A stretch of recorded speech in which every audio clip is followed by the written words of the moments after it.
Good morning, boys and girls. Welcome to Shen Plays. Welcome back to Factorio Beginner Series, Beginner Guide, with my friend Avak. How's it going, Avak? It's going quite well, thank you very much for asking. And yourself? Oh, pretty good. I noticed we had a radar get destroyed over here in the east. I'm very sad, but at least there's some dead biter corpses next to it. Take that, biters. Indeed. If we actually have a look at the map, we've actually uncovered quite a lot off camera because it took us a while to get a couple of things done. But we have found a couple of the biter bases. The main culprits for our attacks are the obvious ones because they're under the pollution. And one of them is drinking the pollution at an alarming rate, honestly. Happens to be the side where the radar was destroyed. Discovered another one in the north. Look at that. Yeah. Now, so we were getting some attacks, and they actually made it through our defenses. So we've expanded the northern defenses, including 4 more turrets, and also brought walls to the water. And if you bring a wall to the water, the biters can never get by. Water is essentially a wall that can never be destroyed. The biters can't cross it. You can't cross it. It's just a fantastic thing to prevent. It's like a choke point. It really does. It's a natural choke point. A natural choke point, right? So between episodes, there we doubled our iron smelting area because we were running very low on iron on our main bus of resources here. We've also introduced some little boxes to siphon off some iron and copper so that we can use them without having to run along and press F on the belts like Now, this. it's worth discussing this one because you'll notice that these boxes have less inventory room, and this is something that you can configure. If you press this little X here, you can then draw out how many of the inventory's natural slots are not accessible. And once you do that, the inserters or any automated process that tries to put anything in there won't fill up those spots. But also worth noting is if it already had something in it and then you put, for example, if I were to expand this out to, say, this. If there was an inserter in here trying to take something out, it would never access these two. It would completely ignore them. So you can actually mess things up a little bit. So it's just worth being aware of that. Yep.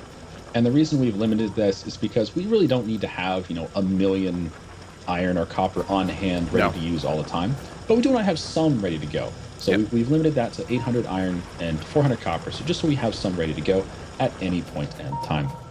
In the meanwhile, Avak has also expanded our steam area here to, instead of 3, we now have, how many is that, Avak? Is that 9? That is 9, which means we're producing a lot more electricity than before. And if we left click on a telephone pole, you can see the second bar is now no longer full. So we're using about half of the electricity that we could produce.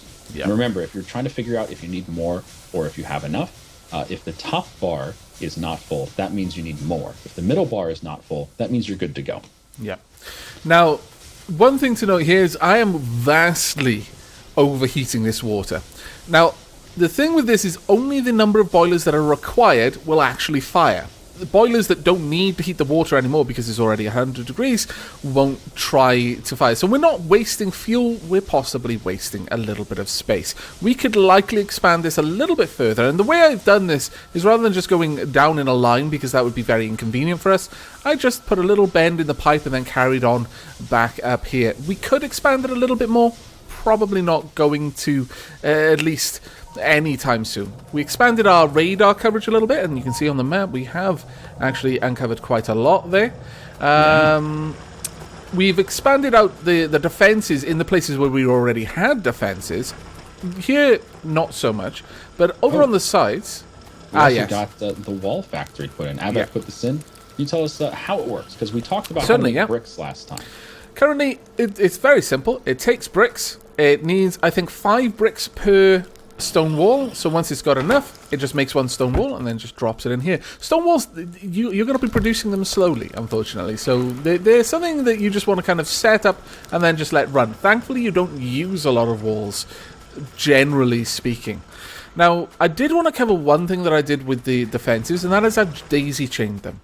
As I mentioned previously, turrets aren't greedy. They'll only try to store about 10 magazines out of the 100 that they can store. So you can actually have a turret take from another turret, because it's only going to take 10. And then that one will store up another 10, and then it'll be fine. And once this one runs out, it'll just pluck one from the turret in front of it, so on and so forth. But you do need to make sure that you do have a reasonable storage of ammo there, because you can run out fairly quickly like this. And eventually, only the turrets on the very outer edges will have any ammo, if the ammo supply runs low. Now, one thing that we need to mention that I don't know why we haven't yet, I just guess we forgot, is we've moved our area of science production to the south. Yeah. It used to be up here where the radar is, and we moved it south. Why? Because this area is close to the water. This is probably where we're going to put our expanded power production in case we need it. There's lots of room here for power. And in the south, there's tons of room, but no water. So the south is where we decided to move the science. It's the exact same as it was above. I think I'm using a little less materials here. I'm using long inserters instead of underground belts, whatever. It works just fine. And what we've done now is we've put all of the red beakers onto one side of the belt. This is called side loading. We haven't covered this yet because we didn't really need to. But if you ever have a situation where you want to have two different kinds of resources on one belt, you do side loading like this. Alternatively, you could do inserters that cross, and the crossing inserters would only put it on one side of the belt. That works too. Yeah. But this doesn't require inserters, which is a little nicer. And what we're going to have on the other side of the belt is called green science, and that is down in intermediate products in your crafting window. And green science requires a lot of materials. Avak, you want to tell them how it's done? Yeah, certainly. Now, when you first look at it, you might think, well, it doesn't require a lot. It requires two. But the problem is these are two refined materials. Well, not just refined, they're actually two products. So we need an inserter and we need transport belts. Thankfully, both fairly simple things to make in and of themselves. Transport belt we've already set up. It's just iron. That's it, just 3 iron. You need 1 gear, 1 iron plate. The inserter, a little bit more complicated, but still not too bad. 4 irons, you need 1 iron gear, 1 iron plate, and 1 electrical circuit, so you need 1.5 copper, because I believe electrical circuits are made 2 per. I could be wrong about that. Sorry, 2 for 3 copper, I think, in total, so that's why it's an odd... 3 copper cable, there we are. That's why there's a decimal place there. But despite that, because it's requiring 2 processes that actually have a lot of different steps to make them, it needs a lot more room. It's really easy to underestimate how much room you're going to need to set up green science, because first you need to make the gears. You're going to be using gears. You're going to be using copper cable, so you're going to need a machine making that. Then you're going to need... to make the transport belt, the inserters are going to require electric circuits. So there's a lot of different steps to this, and each step uses things in different ratios. Now, this is one thing that Shen has shown over here. He can run 4 science factories off 1 factory producing gears, just because the gears are not used that quickly. So we're probably going to have to juggle the ratios a little around with this. We're more than likely not going to dwell too long on getting it perfectly efficient, just because we're just trying to illustrate how to set it up. But before we do that, and perhaps while Shen is setting up the initial part, I'm going to expand our coal production, because I'm noticing we're not backing up the line that runs to our power, and that's a little bit frightening. It means that we're using the coal a little bit faster than we're sending it over there. And that's largely because we've expanded our smelting. So by doing this, we're just going to back it up, because we have got a lot of things now running off coal. Okay, looks good. Right. One thing we could do is we could play a little bit with splitters, so that only a smaller portion of the coal goes over to our iron smelting, and That's more true. of the coal goes to our power plant. Another thing you can do, which I don't think we're going to do here today, another thing you can do is make your fuel into a loop, so that the loop of fuel will go around your factory, and you'll always have fuel coming by your power plant, so you'll never run out of fuel there. But that can get messy, and a lot of people don't like a giant loop around your factory. Yeah. So we'll probably just leave it the way it is for now. Anyway, to get started with green science, I am going to get started making electric circuits. They require iron plates and copper cables in a ratio of 3:2. Now, this is a very easy ratio to remember. You're going to be making green circuits all the damn time. Yes. So you'll get used to the 3:2 ratio for green circuits, no problem. Avek, meanwhile, what would you like to do? You want to do the transport belts? Yeah, I'll work on the transport belts. I don't think there's any crossover between the transport belts and the... Oh, no, there is gear crossover there. But you're going to be using up all of your gears for the green circuits, aren't you? It's basically a perfect ratio, is that right? Gears for green circuits? Sorry, for the inserters, I mean. Or are you just going to be working on the green circuits? I was just going to do the green circuits. Okay, no, that's fine. Right, okay. No, that's perfectly fine. I'm effectively just going to be mirroring your setup at the top for the belt. We could siphon off some of the belts up there, but there's really no point in doing that, in my opinion, because we want those belts for building, and the science is going to use a lot of these belts, so we may as well just set that up now. 2 transport belts are produced with 1 iron plate, 1 gear, and requires 1 second. If we look at the gears, requires 2 iron plates and requires 0.5. So we will produce 2 gears every 1 second, and we will use 1 gear every... Actually, in perfect synergy, actually. We'll be able to produce 4 transport belts for the same speed that the gear factory will be doing. Okay. Now, where are you going to be building this? You're going to be building over I'm going to build over here by the coal. Okay. So I'll give you the southern half. All right, fair enough. Now, you normally wouldn't necessarily build over oil, but we've got plenty of places where we can get oil, so we're not too worried about that at the moment. Oh, yeah. If you're looking at the map with the M button, the very bright pink dots are your oil. And one other thing that we haven't really talked about yet is you will be able to get resources from far, far away. So The fact that you're building over some of it at the start is not really the end of the world. No, not at all. Now, what I just did there is I held down Control and I right-clicked the resource in this chest. What that did is when you hold down Control, it tries to take or manipulate all the resources in the chest. And by right-clicking instead of left-clicking, I said take half. So I literally took half of everything in the chest. It is possible to do this without ever going into the chest. And that is simply you use the control. So, for example, if I want half of the copper in here, which is 400, hold down Control, right-click on the chest itself, and I've taken 200 copper plate. I don't actually want it, so I'll put it back, but there we go. Okay, so in my case, I need, for electric circuits, I need copper and iron plates. And that's it. Let's take a look here and see what we get. Right, so you're actually going to be building downwards, are you, for the electric circuits? I could go up, I guess. No, that's fine. If you build down over there, then I'll just move over to the west a little further, and then I'll start building things down here instead. Yeah, that's fine. Fair enough. Fair enough. Right. So first and foremost, we'll be producing 2 transport belts every minute, and how long does it take to do that? It takes 6 seconds. And requires 1 transport belt. Actually, looking at this, I was reading the wrong thing. I was looking at the total raw, which was it took 1 second to produce a transport belt. It doesn't. The factory is going to produce it in 0.5 seconds, and so it'll need 1 gear every 0.5 seconds, which I believe I'll be producing 1 every 0.5. So that should just work by itself, honestly. I wonder why you've got 2 up the top, then. What happened? You've got 2 gears being fed into your factories at the top. 2 gears? 1 factory providing for 2 belt factories. Yeah, Is that efficient? Problem? I have no idea. I just did it because it was the space that I had. Oh, I didn't fair want to enough. take up too much space. See, this is what happens when you start worrying about the actual build speeds and the ratio. It seems that 1 gear, which a factory is going to take 0.5 seconds to produce from 2 iron, will be consumed at the same speed to produce 2 transport belts, 1 gear and one iron plate. So I'll just have it 1 for 1 there. Which means we are going to need a second gear production further down. Set that up.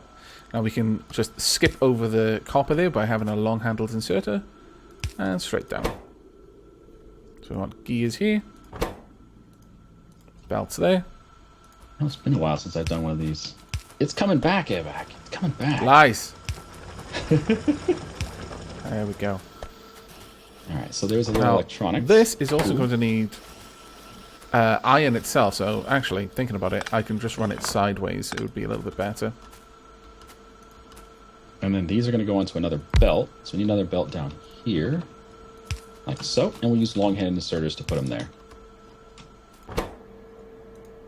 And all right, so now that we have electronics, what's the next step? We need the inserters. So you're making the belts, right? Mm-hmm. Okay, so I'll make some gear wheels. I'll see if I can make the inserters down here.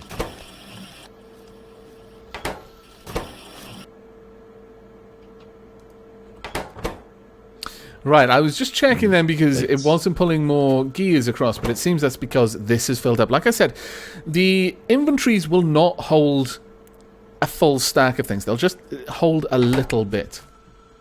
So the belts are being produced over here. How's everything going down there? I think we're pretty good.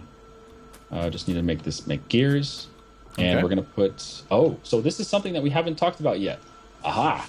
Factories have a limit of their input items. Yes. These early factories can only take 2 items as an input, assembly machine 1s. What we need now are assembly machine 2s, which can take, is it 4 items, I think? 3, I think. It's 3. Okay, so they can take more than assembly machine 1s. And if we mouse over inserters, they take 3 items. So they have to take iron gears, iron gear wheels, and electric circuits. So we're going to need some new factories to produce these. That's right. We can't make them in these gray factories. We need blue factories. And we can't even research blue factories yet because blue factories require automation 2, which is down here, and that has a prerequisite of electronics. So that is the first thing we need to research. So let's get that going. Yep. So if we go to electronics, you can see that then allows automation 2, and automation 2 allows assembly machine 2. Oh, there you go. Craft items that require up to 4 ingredients. Oh, it is 4. Oh, I do apologize. It is 4. Now, the advanced... electronics also unlocks advanced electronics circuit networks. Now, that's much more of a complicated thing that we'll probably cover at the very end of this series. But also allows electric energy distribution, so you can have better electric pulse. Lab efficiency, so labs work a little bit faster. And rocketry. At that point, you can start making rockets, like rocket launchers.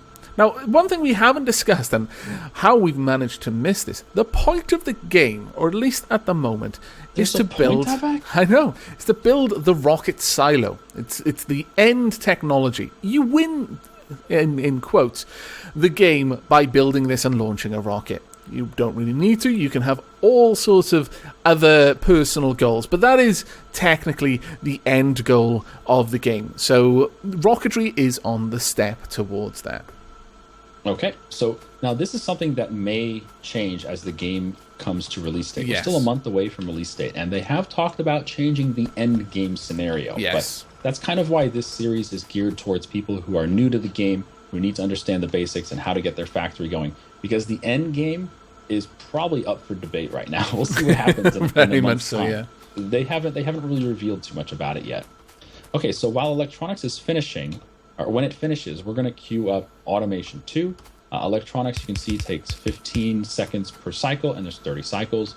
Automation 2 is just a little bit longer than that. It's not really that long overall. So we're going to go ahead and queue up automation 2.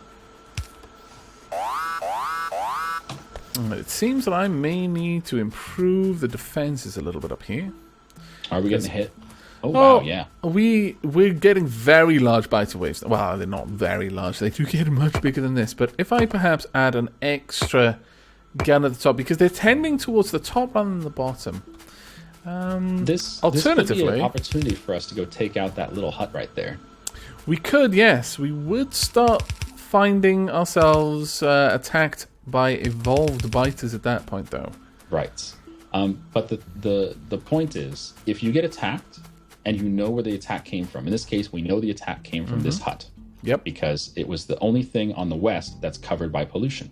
That's right. That means that they're no longer amassing an attack force because it just came. So if we go to kill that little hut, there will be a lot less defenders there because we just killed a bunch of them with our turrets. That's right, yeah. So we don't have to. I'm just saying that would be an opportunity after an attack is the good time for a counterattack. Yeah. Once you start attacking the spawning building, it will vastly increase the speed that it's spawning. It will be able to spawn defenders to meet your attack, but it's still not gonna. Early stages won't be able to overwhelm you. But once you start destroying bases, that's when you're going to start seeing the much harder biters. So for the time being, I think it's probably best to err on the side of caution and just bolster our defenses by adding this wall. I've probably made it so that they'll still try to get in there because there's still an accessible route to the turrets, but they're going to have even longer to walk whilst the turrets are getting extra time to shoot them. And I'll just top up the bullets as well. One other thing that we may or may not really want to cover too early, but I'm just going to do it because it's fun, is if you know where the biters are going to go. For instance, we know they're going to come to this rear entrance of the turrets here. We can do little sneaky things on the side, like putting belts that push them away. And this is incredibly stupid. It works just fine. Belts do not require electricity at all. Yes. And this tactic will prevent the biters from reaching the turrets as fast as they normally would. It is kind of a waste of resources. That's the one thing I'll say about it. It is a bit wasteful. But at the same time, it's kind of funny to watch the biters like, oh, I can't get there. Oh, I can't get there. Shen is easily amused. Oh, yes. Very. Now, you may have noticed that the place got quite bright all of a sudden when darkness came. It's because Shen has dotted a couple of lights around the base. I love lights. Yeah, they do make the place. They do really make the place.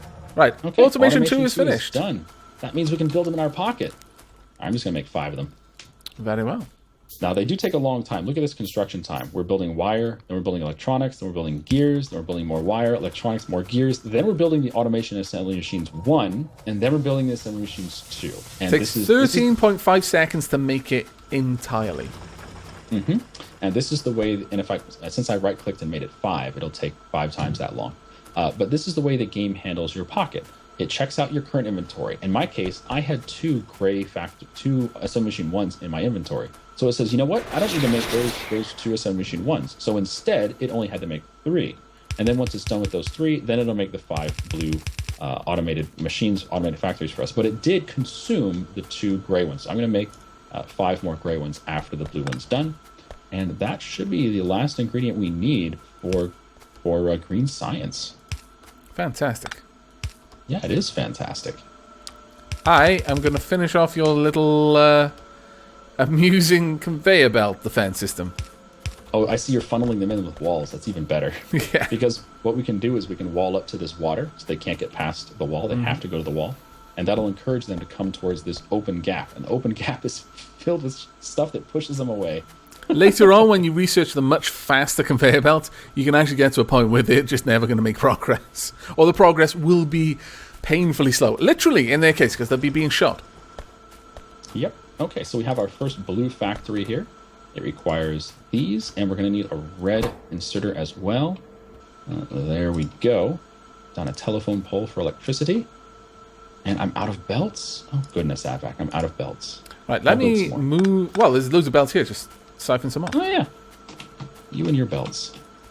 I will actually move this because that is going to require a certain amount of room. Okay. But there we go. So we now have... oh, wait, I didn't make the... this is not the right machine. I need inserters here. Yes. Oh, so this is something we haven't covered yet. If you pick the wrong recipe in your factory, for instance, I picked green science. And that's a little preemptive because we don't actually have our inserters yet. So like, oh, I picked the wrong recipe. Click on this little circle icon. It says set current recipe.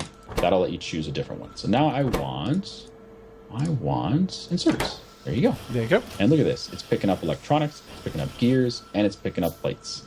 And it's going to make some inserters, but it'll only hold 3. That means we need an output for it. So where would you like the output? Maybe right to the north here? Certainly, actually, if you do that. So you just want to pump it straight in. Let's just look at the ratios, because the Science Pack 2 takes 6 seconds to make, takes 1 inserter and 1 transport belt. I'm making 2 transport belts every 0.5 seconds. So in 6 seconds, can make an awful lot of them. Whereas you're making inserters, you're making 1 every 0.5 seconds. So ideally, you would want twice as many inserter factories that you've got compared to your transport belt factories. And then Correct. 1 and that's for every green science pack factory. for now, we don't need to worry about getting exactly the best output out of it, but it is interesting to note. Yeah, working out the right ratios for you is going to be something that you can do in your own spare time. Mm-hmm. But he is correct. Avak is correct saying that 1 transport belt factory and 2 inserter factories would be the ideal for producing green science as fast as possible. Yeah. But in our case, we're more worried about just getting the green science going, less worried about making it like the most efficient thing ever. Yeah. Right, so where do you want to be belting the I guess if we're going to produce? consider leaving room for a second inserter factory, maybe right next to this one so that you can use the gears here, then why don't we put the green science up here? Yeah, by all means. And green science can be done with level 1 factories. There's no reason to use level 2s unless you really want it to be super quick. Yep, go ahead.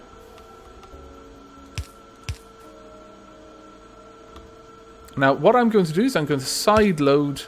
Actually, I'll put it down there. Since this is going to require 2 resources, I'll just side load the belts onto here and take the production from the inserter factory. Again, we're not worrying about efficiency here. We're just worrying about getting this stuff to where it needs to be so we can have green science. There we go.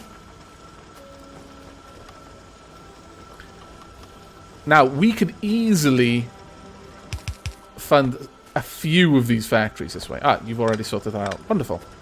Sorry? You're already piping it along there. Trying to, yeah. We can move the coal further back if you need more room. That is not going to be a problem. This is a situation where it's like, we could squeeze it in, but it probably makes more sense to just move something out of the way. Like, I'm doing tricky underground junk that probably isn't necessary. It just makes things a little more awkward to look at and deal with later on. So instead, we'll just put 4 factories right next to each other, and we'll run a belt behind them with the resources that we need. And notice that Avak has side-loaded the resources so that 1 comes from the inserter factory and 1 comes from the belt, and they all go together. And that makes it really easy to put them into the factories at the end here. Oh, I'm out of belts again. Goodness. I can just hold down F. Look at that.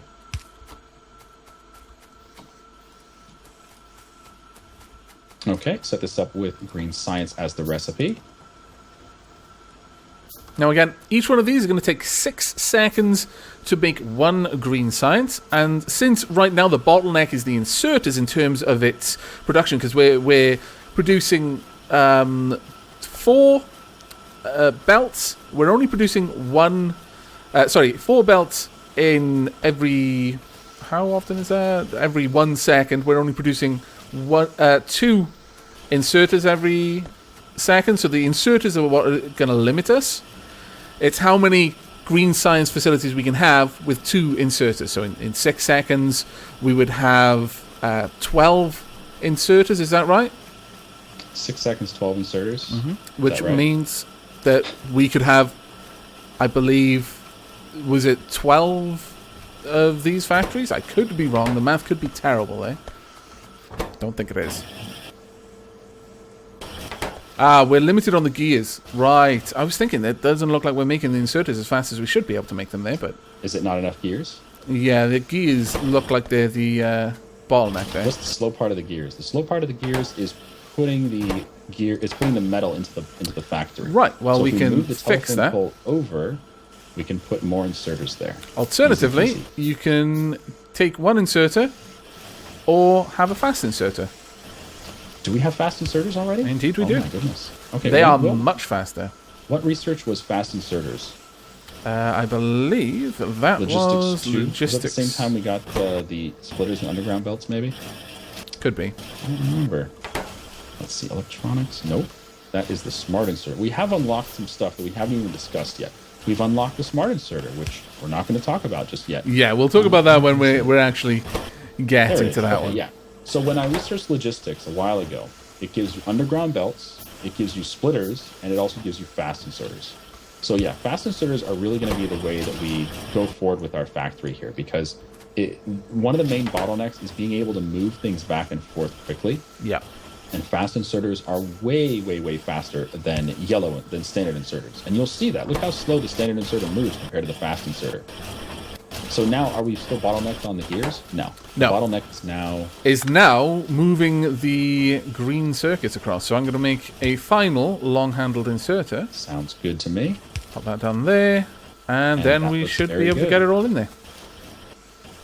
Might need a second fast inserter over here, actually. Really? Ah, yes, you are quite right. At this point, it's not actually accepting more because it's has nowhere to put it anymore. But we did witness that it needs another fast inserter, so I'll go ahead and throw one down. Why not? That way, make sure that this is going as fast as possible. The production is very quick. It takes half a second to make a gear wheel. So at this point, yeah, it's working just fine. Cool. And we have green science coming out. There we go. Looks like we do. Ah, look at that, Avac. Green science going into our loop. And again, we're using side loading here to even out the belts. So 2 of the green beakers are being put onto the left side of the belt, and 2 of the green are going onto the right side of the belt. This is just a little, compact way of doing that. There are many ways to balance a belt, so to speak. And this is just one of the easiest ways to do it. And then once the green science is produced, it's being brought over here and side loaded onto our main science loop, along with the red science. And look at that. It's all neatly sorted. The green science on one side, the red science on the other. Why don't you pick a research that uses green and red? Sure. Okay, let's have a quick look. We could go for gun turret damage upgrade. Makes our bullets more deadly, so we need to use less of them, and things get killed a little bit faster before they can have a chance to damage anything. So let's go for that, I think. Okay. It says damage bonus plus 10%. That is not bad. Now, the nice thing with the gun turret is the next thing it allows is gun turret damage upgrade 2, and so on. Some research is just incremental. It isn't that each new research unlocks a new effect, it's just it adds more of the current effect, and it'll go, typically I think they go up to level 5 of those researches. So there would be gun turret damage 5, but each new level of it has greatly increased research costs. So it does, and it isn't simply more red and more green. Eventually it gets to, it now needs blue. Eventually it gets to needing purple, and that is the highest level science that you can make. And the blue is, like, if you think this is a little bit complicated, it is. The green science is a little bit complicated. This is probably the first complicated thing you're going to do in your factory is green science. Yeah. Blue science is ridiculously complicated compared to this. Blue science is rough. This is a joke compared to blue science. So prepare yourself. Steel your nerves. Blue science is coming. Gird your loins. Oh, man. Well, I think that's a pretty good start here for green science. We're probably going to put down a second inserter factory just to make sure that we're getting it done as fast as possible. Yeah. And it looks like the green beakers are being produced so slowly that we probably don't need to. No, what I was going to suggest is maybe moving the coal line completely to make room to have an extra for green science pack. That is factories on the other side. Another thing we could do, Abac, is check out the difference in the speed between the blue I was just about to get to that. Gray factory. If you mouse over the gray factory, it has a crafting speed of 0.5, which means it's half as fast as you craft in your pocket. The blue factory has a crafting speed of 0.75, so it is 50% faster than the gray factory, and that's a huge difference when you're talking about the efficiency of your entire facility. Yeah. So if we put blue factories here like Abac has just done, they're going to produce 50% more beakers than they were previously. That's a big deal. Still a little bit slower than you, but it's getting closer to the sweet spot at this point. But the blue factory, and there's one thing that we haven't discussed, and this will be the last thing. I'm aware that the time is getting on a little bit now, but modules. Now, we haven't even looked at that yet because we're not close enough to being able to make them, but modules allow you to upgrade certain aspects of a facility. In this case, a factory, you could add speed, energy, production. I believe there's even one called pollution. And effectively, the modules, as you might imagine, speed makes it work faster. Energy reduces the energy consumption. Productivity makes it make more with the same resources.